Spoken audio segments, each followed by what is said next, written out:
Marcus Steele Johnson and Darius Ghost Thompson were just two boys from the city, forgotten corners, but in a few short years, they would control entire neighborhoods, bend rival gangs to their will, and build empires that law enforcement only whispered about. This is the story of how the streets made kings and how those kings nearly lost everything. The streets were alive, but not with laughter or celebration. Broken streetlights flickered over cracked sidewalks, casting long shadows that seemed to stretch like the ambitions of those who roamed them. In neighborhoods forgotten by the city, where factories had closed and jobs were a memory, survival was the only law that mattered. Children learned early that the world outside their homes was dangerous, and power was the only protection. Small groups formed naturally, loosely at first, but with rules that were understood without words. Loyalty was demanded, silence was expected, and fear was respected. Those who refused to follow were quickly reminded that the streets had their own justice. At first, it was about simple things: food, money, safety. But as the crews grew bolder, it became about control. Control of corners where drugs were sold, where money changed hands, where influence over the neighborhood could be felt in every glance and every whispered warning. Each corner had its own story, its own hierarchy. Young men watched carefully, learning who called the shots and who followed orders. Every fight, every arrest, every small victory taught lessons that would shape the leaders of tomorrow. The streets were merciless teachers, but they produced the sharpest minds. Violence was never random. It was deliberate, calculated, and strategic. Each act sent a message, sometimes to rival crews, sometimes to the neighborhood itself. Fear was currency, more valuable than cash, more reliable than loyalty. A single display of ruthlessness could cement a reputation that took months to build. At the same time, alliances were fragile, shifting like sand under pressure. Friends could turn into enemies in a single moment, and betrayal was often hidden beneath smiles and handshakes. Survival depended on understanding these invisible rules faster than anyone else.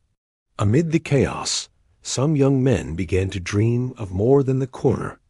They watched older leaders, those who had survived years of bloodshed, and realized that the streets offered a path to power unlike any other.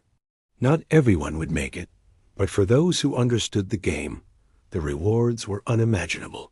The streets were no longer just a battlefield. They were a classroom, and every decision, every risk, was a lesson in strategy. Money became the language that connected every move. A small deal here, a favor there, and suddenly a crew that started as a handful of desperate boys was gaining influence. Other crews began to notice, and respect or fear grew. Each new victory, each controlled block, solidified a reputation. The leaders were still young, often just teenagers, but their minds worked like generals, planning several moves ahead while the world saw only their youthful faces. By the time they realized it, they were no longer just participants in the street game. They were architects of an emerging empire. Each corner they controlled, each crew they absorbed, was a brick in the foundation of something far larger than the neighborhood. The streets that had seemed impossible to navigate became maps of opportunity, and the lessons learned in pain, loss, and survival became tools to climb higher. It was the beginning of a transformation, one that would take ordinary boys from forgotten neighborhoods and turn them into some of America's most powerful gang leaders. The first corner was only the start, but it was the most important lesson of all. Power comes to those who understand it before anyone else. The bonds that formed in the streets were forged in fire and blood. Loyalty was tested not through words, but through action. Every crew had unspoken rules, and every member had to prove that they could follow them without question. Betrayal was met with immediate consequences, and the consequences were never gentle. The initiation was often violent, a brutal rite of passage that left no room for doubt about where someone's allegiance lay. Only those who endured these trials were accepted fully into the fold, and once accepted, they were family, at least in the eyes of the streets. Violence was the language everyone understood. A punch, a stabbing, or a gunshot could speak louder than 100 promises. The crews learned early that survival depended on fear as much as skill. The ability to intimidate, to strike first, or to punish betrayal determined not just who lived, but who rose to power. Police reports stacked up, but the law rarely caught the full picture. Witnesses disappeared, evidence vanished, and cases fell apart under pressure. The streets had their own justice system, one that was invisible to outsiders, but absolute to those who lived under it. Money and control were inseparable. Every act of aggression or loyalty was tied to power and profit. When a new block was claimed or a rival intimidated, the crew grew stronger. The money that flowed from drugs, gambling, and stolen goods allowed leaders to reward loyalty and punish disloyalty. Those at the top were careful, but those in the middle felt the pressure every day. They carried the burden of proving themselves while navigating the dangers of both law enforcement and rival gangs. The hierarchy was delicate, constantly shifting, and only the sharpest minds survived long enough to climb higher.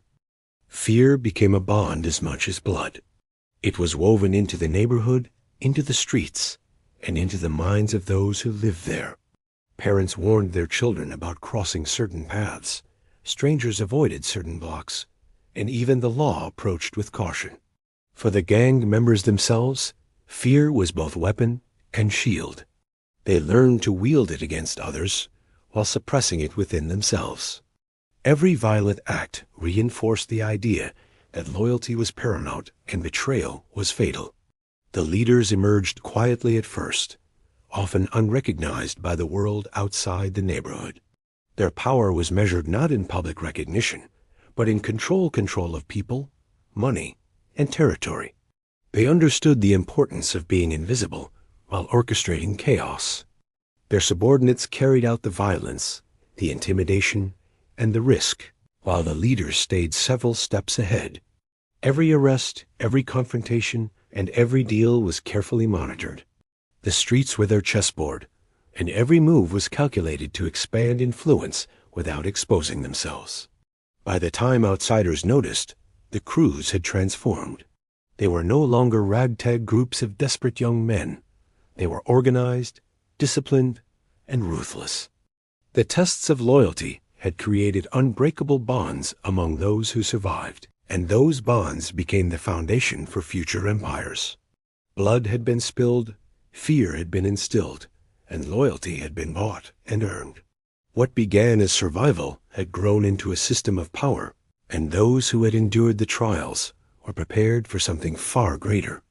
The streets had taught them the rules, but it was their cunning, patience, and understanding of human nature that would allow them to turn that knowledge into an empire. In the world of gangs, blood truly made the bond, and only the strongest survived to lead. The most dangerous leaders were never the ones seen on the streets. The ones who commanded empires learned early that visibility was weakness. While their soldiers brawled over corners, staged shootings, and intimidated rivals, the true leaders observed from a distance, calculating each move with precision. They knew that getting their hands dirty could mean getting caught, and that risk was unnecessary when power could be exercised through strategy rather than violence. In these quiet moments, hidden in plain sight, they studied everything: money, territory, loyalty, and weakness. Money became the language of influence. These leaders learned to move it through invisible channels, using front businesses, fake companies, and trusted intermediaries. Cash flowed in multiple directions: drugs, gambling, arms, but always returned to them, multiplying with every transaction. Their influence extended beyond the streets, reaching into legal industries that masked their true intentions. Restaurants, car washes, small factories each became a cog in a network that supported the empire without revealing it. By the time law enforcement began to notice, the leaders were already several steps ahead, hidden behind layers of accounts, paperwork, and trusted allies. Silence was another tool. While lower-level members bragged, boasted, or slipped up, the invisible leaders remained calm and unseen. They learned to speak through actions rather than words. A territory taken, a rival humiliated, a shipment moved each act, sent a message without ever drawing attention to themselves. They understood that respect earned through mystery was far more effective than respect earned through fear alone. Those who never saw the boss often feared them the most because they were unpredictable and untouchable. Networks expanded quietly. Contacts across cities, states, and even countries became valuable. Leaders connected with other gangs, law enforcement insiders, and business figures, creating a web of influence that was almost impossible to trace. Every alliance was strategic, every friendship measured against potential gain or risk. They learned that while soldiers carried out the visible battles, true power came from understanding people, predicting behavior, exploiting greed, and manipulating ambition. Trust was rare and precious. Every decision was filtered through the question of loyalty. Betrayal was not just punished, it was anticipated. Those closest to the leaders often carried the weight of testing loyalty for others, serving as both protectors and spies. The leader's invisibility did not mean isolation. It meant control over the flow of information, control over who acted and who fell. Every subordinate became a tool, every action a signal, every decision a step in a larger game. The streets that once seemed chaotic were transformed into a carefully orchestrated system. Leaders who had begun with nothing now understood how to turn disorder into order that benefited them. Their influence was silent but absolute. The corner crews, the rival gangs, and even the neighborhood residents moved according to rules they barely understood, all guided by unseen hands. In the game of empires, visibility was vulnerability, and patience was power. Those who mastered both could turn a small crew into a city-spanning network, a dangerous force operating in the shadows, while the world saw only the surface chaos. By the time anyone realized the scale of their control, the empire had already been built quiet, invisible, and unstoppable. Entire neighborhoods began to change without warning, reshaped by the invisible hands of those who had once been just street kids. The power of the gang leaders extended far beyond the corners they once fought over. Local businesses learned quickly that protection was not optional. Stores, restaurants, and even service providers paid fees to ensure their safety. Refusal often meant ruin, and compliance meant survival. The leaders did not need to be present to enforce their will. Their reputation alone created order. The streets that had once seemed chaotic became predictable, governed by rules that were unwritten but enforced with ruthless efficiency. Police patrols avoided certain blocks, not because the law had given up, but because the danger was too high. Officers learned which neighborhoods demanded caution and which streets carried a higher risk of ambush. Residents, too, adjusted their routines, avoiding certain corners at night, never questioning authority, and understanding that resistance was meaningless. Fear was no longer just a tool. It had become the framework of everyday life. The leaders had found a way to transform chaos into control, turning the unpredictable into the disciplined, all without stepping into the public eye. Housing and local politics were not immune. Landlords paid attention to who held power on the streets, and city officials were influenced, sometimes indirectly, by the flow of money and intimidation. Decisions about permits, construction, or even who could move into a building were affected by those who controlled the neighborhoods. Communities that once struggled under poverty and neglect now found themselves under a different kind of rule, structured, ordered, but enforced through fear rather than law.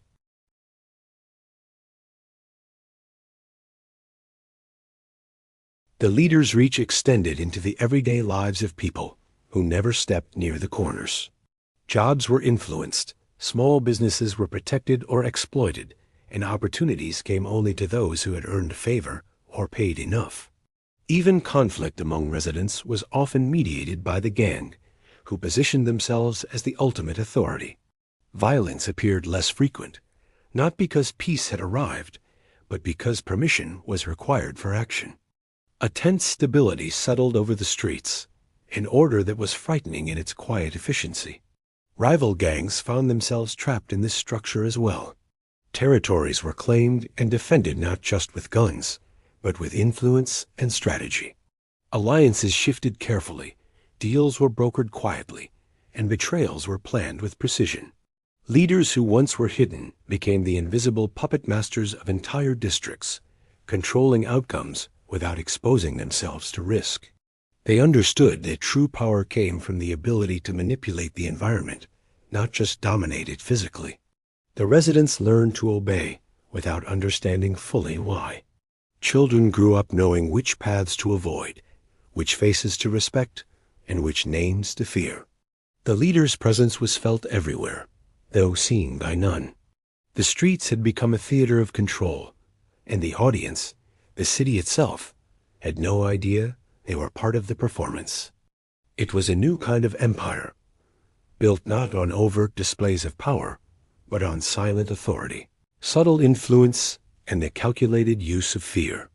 By turning neighborhoods into their domain, the leaders had achieved something remarkable. They had taken control of more than money or territory. They had taken control of perception, shaping reality without anyone fully realizing it. The empire extended far beyond the streets, touching every corner of life in ways that were invisible but undeniable. Cities lived under their shadow, and the streets had become a testament to the quiet, terrifying efficiency of power when wielded by those who understood its true rules. As the empires expanded, alliances became essential. Rival crews that once fought over the smallest patch of street now found common ground when profit demanded it. Partnerships were formed, sometimes uneasy, and old grudges were set aside if the deal was right. Money had a way of erasing resentment, and leaders learned quickly that cooperation could multiply wealth and influence far more than constant fighting. Entire networks began to form, stretching across neighborhoods, cities, and even states, connecting leaders who had once considered each other enemies. But alliances were fragile. Greed crept into every relationship, quietly undermining trust. The higher a leader climbed, the more enemies they accumulated, not just from rivals, but from within their own circle. Subordinates coveted power, partners plotted for greater shares of profit, and even family ties were tested. Loyalty was no longer guaranteed. It had to be constantly reinforced. Every handshake, every promise, and every contract was measured against potential betrayal. Leaders developed an instinct for reading people, predicting who could be trusted and who would turn at the first opportunity. The game had changed. Violence was no longer the only tool. Strategy, manipulation, and deception became as important as firearms or knives. Leaders orchestrated moves like chess players, arranging deals, betrayals, and conflicts to benefit their empires. They learned to anticipate betrayals before they happened, setting traps for rivals and sometimes even for their own allies. Loyalty became a commodity, bought and sold with money, influence, or threats. Only those who could navigate this delicate balance survived long enough to see their empire expand further. Expansion brought visibility, which brought risk. Leaders who had once been invisible now had to manage their growing presence. Federal agencies and local authorities began to take notice, piecing together connections that had been carefully hidden. Yet the leaders adapted, using their networks to cover tracks, manipulate witnesses, and obscure the flow of money. Every step was calculated, every action weighed against the potential fallout. The empires were thriving, but the pressure was constant. One misstep could trigger a collapse that no amount of power could prevent. Within the ranks, tension simmered. Soldiers and lieutenants began to question orders.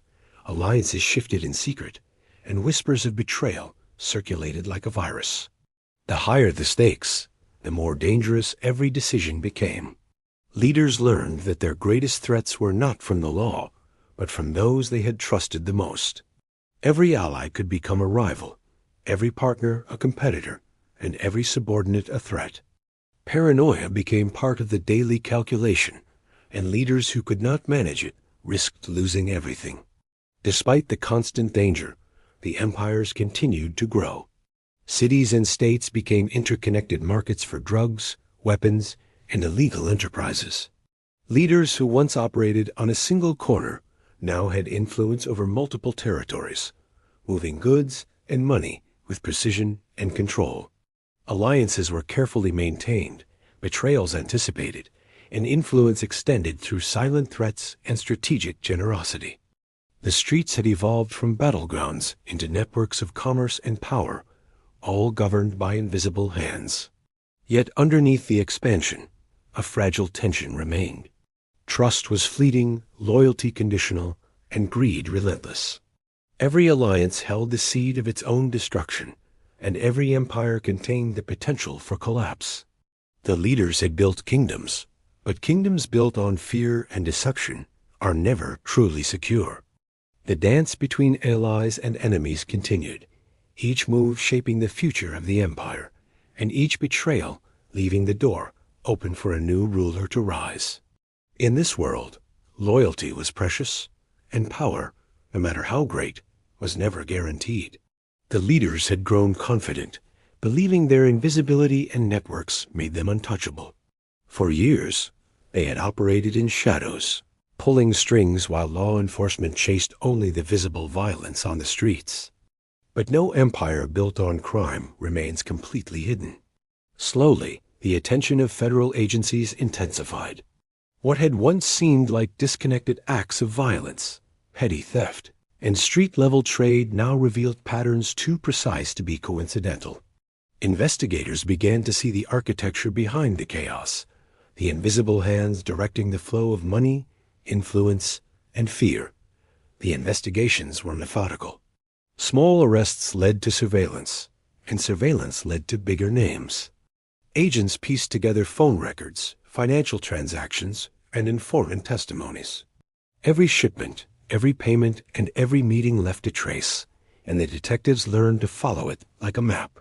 The leaders, who had once thought themselves invisible, realized the first cracks appearing in their carefully constructed empires. Front businesses, once thought impenetrable shields, were scrutinized. Accounts frozen, transactions monitored, and associates interrogated began to unravel years of careful planning. Even the most cautious leaders could not predict every variable. A careless subordinate, a trusted ally turned informant, or a single law enforcement breakthrough could bring the entire structure into jeopardy. Each new piece of evidence added pressure.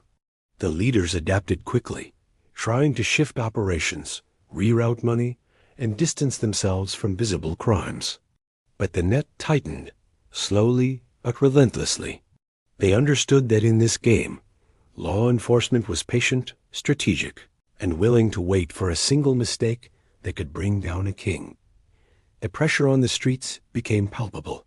Soldiers and lower-level members noticed changes in routines, unexplained caution, and sudden disappearances of key figures. The invisible leaders remained calm, but tension was unavoidable. Paranoia spread through the ranks. Meetings were moved, signals changed, and operations slowed, but the investigators' patience was as formidable as the empires they pursued. Each calculated move by law enforcement exposed weaknesses in the previously impenetrable network. Financial trails became the greatest vulnerability. Money that had once flowed invisibly through front companies and offshore accounts was slowly being traced. Even subtle errors, small transfers, or missing documentation became evidence of larger criminal activity. The leaders realized too late that the very system they had built to shield them, the combination of business acumen, intimidation, and manipulation, was also their greatest risk. Every asset, every property, and every associate could now be linked directly to them. As investigations intensified, the leaders had to confront a reality they had long ignored. Empires can be dismantled without a single gunshot. The law had learned to fight the invisible war, using intelligence, finance, and patience instead of street battles. The leader's invisibility was no longer protection. It was a trap. Every decision now carried enormous risk. Every ally could be a liability, and every move might trigger a chain reaction leading to exposure. The empires that had once seemed untouchable were suddenly vulnerable, proving that in the world of crime, the most dangerous enemies are often the ones you never see coming. The shadow of the law loomed large, and the leaders faced a turning point. Adaptation was no longer enough. They had to anticipate, manipulate, and sometimes betray even their closest allies to survive. The rise of the invisible boss was being challenged by the patience, intelligence, and relentless strategy of those sworn to bring him down. The battle was no longer on the streets. It had moved into courtrooms, financial systems, and hidden networks, where every misstep could mean the end of an empire built in silence and shadow. The dawn raids came without warning, breaking the illusion of invincibility that the leaders had cultivated for years. SWAT teams, federal agents, and local police moved simultaneously across cities, targeting properties, businesses, and safe houses that had once seemed untouchable. The quiet power that had ruled entire neighborhoods was suddenly confronted with the most visible and undeniable authority of all the law. Offices were seized, records confiscated, and accounts frozen, exposing the financial backbone of empires that had appeared unassailable. Leaders themselves faced the reality of vulnerability for the first time in years. Many were caught in the raids, handcuffed, and led away under the eyes of neighbors who had once feared them. Others vanished before authorities could reach them, leaving questions about whether they had escaped or met a darker fate. Their carefully constructed networks, built over decades, began to collapse as the infrastructure they relied on, money, loyalty, and intimidation, crumbled under scrutiny. Even the most loyal allies faced arrest or were coerced into cooperation with investigators, eroding the foundation of trust that had held the empire together. Suddenly, the streets that had obeyed invisible rules were flooded with uncertainty. Territories once controlled by fear became contested again, rival crews testing boundaries in the absence of the old order. Businesses that had paid protection fees no longer had guidance or enforcement, and communities that had adapted to life under silent authority now had to navigate an unpredictable new reality. The balance that had kept empires stable shifted dramatically, proving that power built on fear can evaporate quickly when its source is removed. Public exposure was devastating. The myth of untouchable, invisible leaders was shattered as news reports documented arrests, seized assets, and court proceedings. Those who had once commanded respect now faced humiliation, their names associated with scandal, corruption, and criminal convictions. The streets, which had once whispered their fear, now whispered about their downfall. Stories circulated of empires collapsing almost overnight, demonstrating how fragile even the most meticulously built criminal kingdoms could be. Inside the system, the leaders were confronted with long sentences and heavy charges. Racketeering, drug trafficking, money laundering, and violent crimes were all documented and prosecuted. Their reputations, built over years of cunning and strategy, were reduced to case files and mugshots. For those who had relied on invisibility and manipulation, the law proved to be a force they could neither anticipate nor escape completely. Every corner they had once controlled, every subordinate who had followed orders without question, now became evidence in the dismantling of their empire. The collapse extended beyond the leaders themselves. Associates scrambled to protect themselves, many turning informant or fleeing to avoid prosecution. Empires that had once stretched across neighborhoods and states fragmented, leaving a vacuum in their wake. Power shifted to new players, often younger, more reckless, and eager to seize control. The streets were restless, reshaping themselves around emerging leaders, but the ghosts of the fallen kings loomed over every decision. By the end, the fall of the leaders served as a stark reminder that criminal empires, no matter how powerful, are never permanent. Fear and loyalty can only protect so long. The law, patience, and strategy of investigators can dismantle even the most formidable networks. What had seemed unstoppable was reduced to shattered networks, empty safe houses and headlines, marking the dramatic end of kingdoms built in silence and shadow. Their rise had been impressive, their control absolute, but in the end, no empire lasts forever when built on fear and secrecy alone. The streets, once ruled by fear and invisible authority, now felt strangely empty. The empires that had dominated entire neighborhoods and controlled cities had fallen, leaving a vacuum in their wake. Residents moved cautiously, unsure who held power now, while former allies of the fallen leaders scrambled to adapt, either trying to claim pieces of what remained or fading into obscurity. The absence of the once feared bosses was palpable, but it did not mean peace. The system that created them had not disappeared. It simply waited for the next ambitious figure, willing to navigate the dangerous path to power. New faces began to appear. Young men who had watched the rise and fall of empires, had learned lessons from every betrayal, every raid, and every collapse. They were sharper, more patient, and determined to succeed where others had failed. The streets became a proving ground again, but this time the stakes were higher, and the mistakes of the previous generation were studied carefully. Observation replaced blind loyalty, calculation replaced impulsive violence, and strategy became the new currency. The cycle of power had reset, ready to repeat itself in a slightly altered form, shaped by the ghosts of past kings. Communities that had lived under the old empires were now caught in uncertainty. Businesses that had paid protection fees wondered who, if anyone, would now enforce order. Rival crews tested boundaries, trying to claim what had once been forbidden. Parents warned children, and young residents learned quickly that the streets were still dangerous, even without the previous rulers. Fear remained, but it was now mixed with curiosity, anticipation, and the knowledge that a new empire could rise at any moment. The rules had changed, but the game remained the same.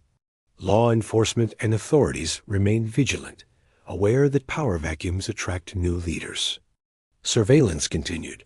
Investigations monitored potential threats, and networks were mapped carefully. The collapse of one empire did not guarantee that crime would vanish. It only meant that the next generation of leaders would have to navigate a more cautious landscape. For every success, there was a warning.